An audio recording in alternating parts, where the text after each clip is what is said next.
Hello and welcome to IAMC Radio and Podcasts. Glad to be here. Today we explore the top news headlines today, June 7th. That's right. We've looked through the source material you sent over. Yes, covering quite a range of events, global and national. We're aiming to give you a concise rundown of what's significant. Exactly. We'll try to guide you through the key information, international affairs, politics, natural events, even tech news. Okay, let's start with that headline from Ireland. Ireland deporting Nigerian nationals. Yes, that's the one. The reports state 35 Nigerian nationals were deported for violating immigration law. And the details. How many people exactly? It was 21 men, 9 women, and 5 children, so 35 in total. Right. And this happened via a special flight. Yeah, a chartered flight. It left Dublin on Wednesday night, June 5th, and arrived in Nigeria the next day, Thursday the 6th. And the Irish government's stance on this, the source mentioned the Justice Minister. Minister for Justice, Jim O'Callaghan. He made it clear Ireland has a, quote, rules-based immigration system. And he emphasized enforcement. Yes, he stressed that the system is both robust and enforced. That's pretty direct language. Okay. And who carried out the operation itself? It was a joint effort, according to the sources. The Garda National Immigration Bureau, that's their National Police Immigration Unit. Right. Working with the Department of Justice. Now, what about the Nigerian side? The source indicated they might not have been fully briefed. That was an interesting point. The spokesperson for NIDCOM, that's the Nigerians in Diaspora Commission, Yes. Abdurrahman Balogun, he was reportedly unaware of this specific deportation when asked. That suggests maybe a gap in communication there. It could, yeah. Or at least maybe not formal notification at that level ahead of time. And this deportation seems part of maybe a renewed push using these charter flights. It does look that way. The sources mention Ireland resumed using charter flights for deportations earlier this year. They'd previously used them to send people back to places like Georgia. It allows for larger groups, obviously. And Minister O'Callaghan has been quite vocal about the underlying policy before, hasn't he? He has. There's that quote where he basically warned people, saying something like, if you're seeking asylum and you're not entitled to asylum, don't come to Ireland. Very clear message. Very. So it seems these charter flights are a key tool for them now. The Department of Justice itself noted these services boost their ability to remove people deemed to have no legal basis to stay. Right. Makes sense from an operational standpoint if that's the policy goal. Okay, let's shift gears to a more somber story from the Middle East. Yes, Israel announcing they've retrieved the body of a Thai hostage from Gaza. It's heartbreaking news. Who was the individual? Identified as Natapam Pinta, he was taken from kibbutz near Oz during the October 7th attack last year. Awful. And the Israeli government believes he was killed early on. That's what they stated, yes. Killed early in the war. And Thailand confirmed this. They did. Thailand's foreign ministry confirmed he's the last Thai hostage known to have died in Gaza. Sadly, the bodies of 2 other Thai nationals are still missing, yet to be retrieved. Where exactly was his body found? The reports indicate the retrieval was in the Rafah area, down in southern Gaza. And the Israeli military attributed his capture to a specific group. Yes, they pointed to the Mujahideen brigades. Okay. And they linked this same group to the alleged abduction and killing of others, like Shiri Bibas and her children, and those 2 Israeli-American hostages whose bodies were just found on Thursday. Grim details. What's the overall hostage count now, according to the sources? Still 55 hostages believed to be in Gaza, though Israel estimates more than half of them might be dead. And for the Thai community, this conflict has had a disproportionate impact in terms of foreign nationals. Absolutely. Thais were the largest group of foreigners taken hostage, mainly migrant workers. Thailand's foreign ministry says 46 Thai nationals have been killed in total during the conflict. And there was also a recent warning from Hamas about another hostage. Yes, the sources mentioned that. A warning regarding Matan Zangoker. Hamas claimed Israeli forces were near his location and warned Israel would be responsible if he was harmed in a rescue attempt. Adds another layer of anxiety, obviously. Definitely. Okay, let's move to a natural disaster report. An earthquake off Chile. That's right, a magnitude 6.6 earthquake. It struck off the coast of northern Chile on Friday, June 6th. 6.6 is significant. Any details on the depth? Yeah, the German Research Center for Geosciences, GFZ, reported it was pretty deep, 104 kilometers, or about 64.5 miles down. And depth matters, doesn't it? Deeper quakes sometimes mean less surface shaking. Generally, yes, though a 6.6 is still strong, but experts quoted see it as, another reminder of the region's vulnerability. It's right on a major fault zone. And this isn't the only recent seismic activity there. No, it follows that more powerful 7.4 magnitude quake last month. That one hit further south, affecting coastal Chile and Argentina. Right, I remember that one. And wasn't it much shallower? Exactly, only about 10 kilometers deep. That shallow depth is why it caused more immediate concern, triggered aftershocks. And a tsunami warning, too. Yes, AFP reported Chilean authorities issued a tsunami warning for the southernmost areas after that 7.4 quake. So even though the 6.6 was deeper, the cumulative effect must keep people on edge. Understandably so. The sources say residents remain on high alert. Okay. Now for something completely different. The intersection of tech, business, and U.S. politics.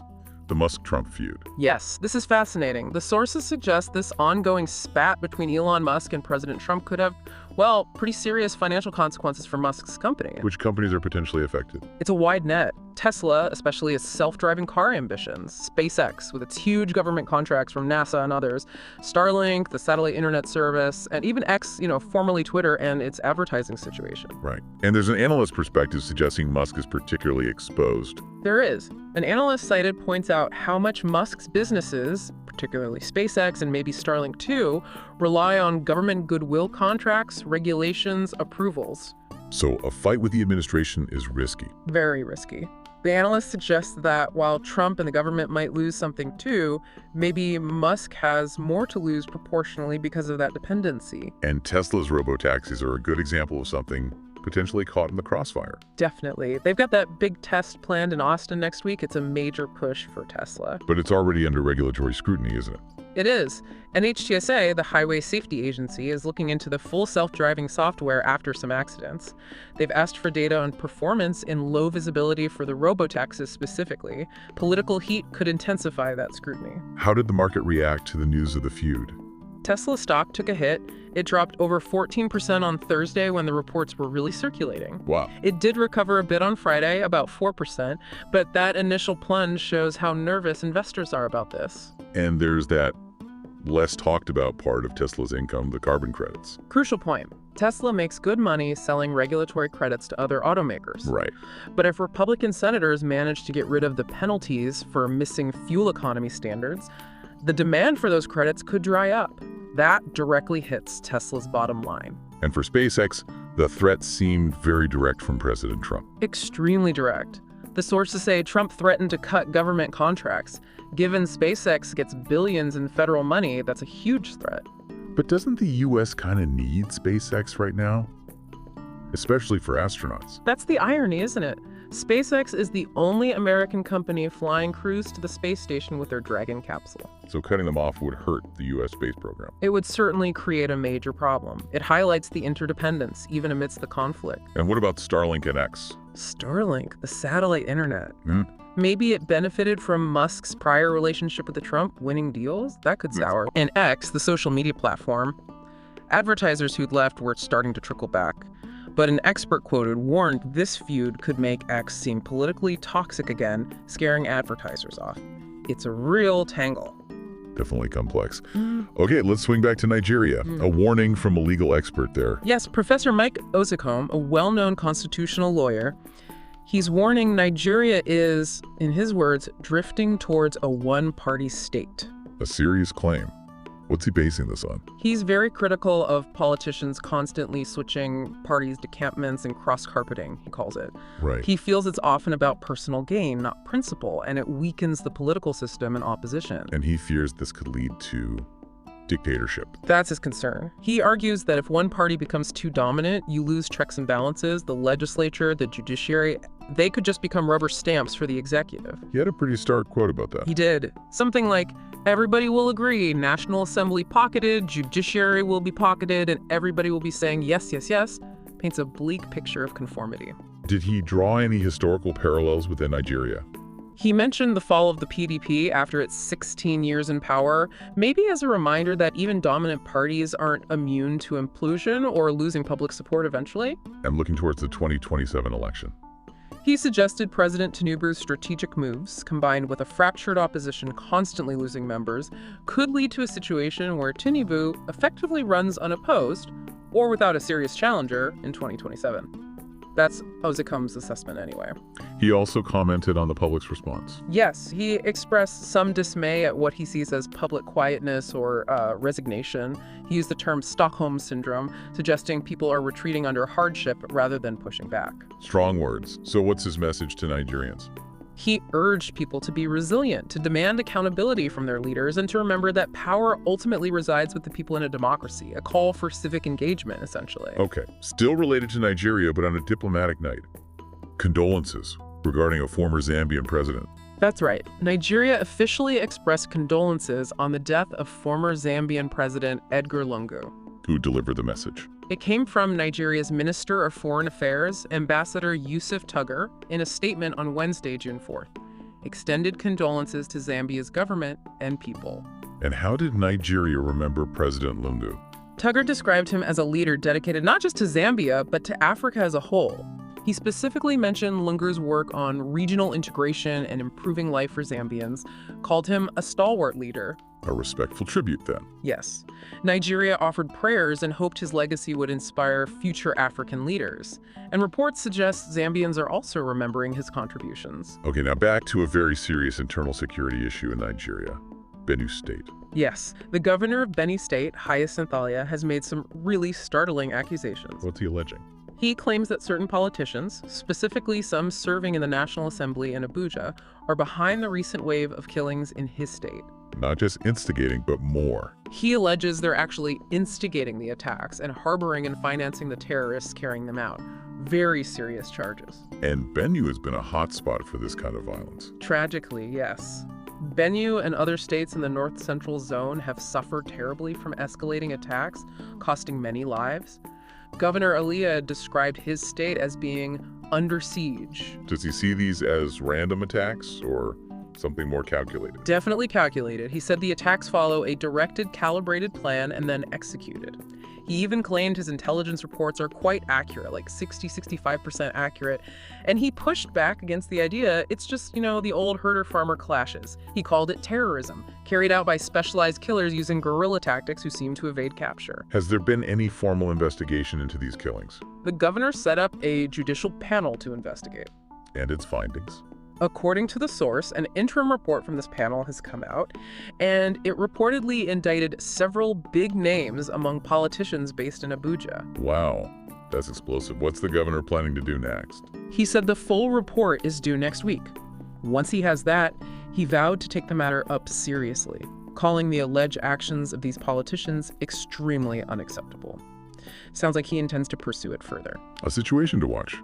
Okay, shifting to U.S. foreign policy again. Iran's reaction to a new U.S. travel ban. Yes, Iran has strongly condemned President Trump's latest travel ban, which includes Iran among the targeted countries. What was their main reaction? They called it a sign of deep hostility towards Iranians and Muslims generally. Which countries are on this list, according to the source? It's 12 countries in total. The ban starts Monday, June 9th. The list is Afghanistan, Myanmar, Chad, Congo Republic, Equatorial Guinea, Eritrea, Haiti, Iran, Libya, Somalia, Sudan, and Yemen. And the official statement from Iran's foreign ministry. A senior official, Alireza Hashemi Raja, stated the ban shows deep hostility from U.S. decision-makers and violates international law. Iran also characterized it pretty strongly, calling it part of a supremacist and racist mindset in U.S. policy. They termed it discriminatory and said it brings international responsibility for the U.S. government. What's the U.S. justification for the ban? National security, primarily. The administration cited weak vetting processes or high visa overstay rates in these countries. President Trump linked it to preventing foreign terrorists from entering. And this echoes his previous travel ban efforts. Exactly. The source notes the similarity to the controversial ban targeting mostly Muslim-majority nations during his first term, 2017-2021. Seems like a revival of that policy. What's Iran's final word on this? They called on the UN and human rights groups to oppose these kinds of unilateral actions, and they said Iran will take steps to protect the rights of its citizens affected by the ban. Okay, next headline concerns the U.S. and the International Criminal Court. Sanctions on judges. Yes, the U.S. has imposed sanctions on 4 judges from the ICC. What do these sanctions involve? Pretty serious measures. entry bans into the U.S., and freezing any assets they might have under U.S. jurisdiction. Why did the U.S. take this step? What triggered it? It's a response to the ICC's actions targeting U.S. and Israeli officials. Specifically mentioned are the ICC prosecutor seeking an arrest warrant for Israeli PM Netanyahu and the court's investigation into alleged war crimes by U.S. forces in Afghanistan. And the U.S. official position? Secretary of State Marco Rubio was quoted saying the U.S. will do whatever is needed to protect its sovereignty from what they see as illegitimate actions by the ICC, basically asserting the court has no jurisdiction over them. Reactions were split, as you'd expect.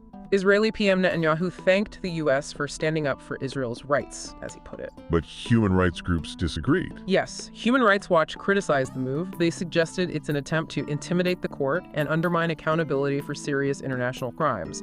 It really highlights that clash between national sovereignty and international justice. Right. And our final headline today looks at immigration enforcement inside the U.S., an intensified crackdown. That's the report. Under President Trump, federal immigration agents have stepped up activities. Examples given include raids in Los Angeles and arrests inside a New York courthouse. What were the details from the LA raids? Reports described masked, armed agents detaining dozens of people. There were also claims of forceful tactics against protesters, like using flashbang grenades. How did the mayor of LA respond? Mayor Karen Bass condemned the raids. She said they sow terror and undermine community safety and trust. But the White House pushed back hard. Deputy Chief of Staff Stephen Miller basically told her she had no say and that federal law would be enforced regardless of local opinion. Shows that federal-local tension. And the courthouse arrest in New York. That sounds unusual. It does. Plainclothes agents arrested 2 immigrants in a courthouse hallway. One, Joaquin Rosario, was apparently arrested right after his first immigration hearing without a lawyer present. What's the concern about arrests in places like courthouses? Human rights groups argue it erodes trust. People might become afraid to go to court for any reason, even as witnesses or victims, if they fear being arrested there by immigration agents. One protester called them illegal abductions. And this fits President Trump's overall focus on immigration. Absolutely. The source notes immigration crackdowns have been a key promise and priority for him, often using language like criminals and undesirables for undocumented migrants. These actions seem consistent with that approach. Were there public protests against these actions? Yes. Hundreds protested in LA demanding releases. There were reports of some clashes with police, and a union leader documenting a raid was apparently detained briefly. So tensions are high. And that brings us to the end of our explore of the top news headlines for June 7th, based on the sources provided. We've touched on quite a bit: immigration, international conflicts, politics in Nigeria, earthquakes, the tech world, and U.S. domestic policy. Thank you for listening to today's top news headlines on IAMC Radio and Podcast.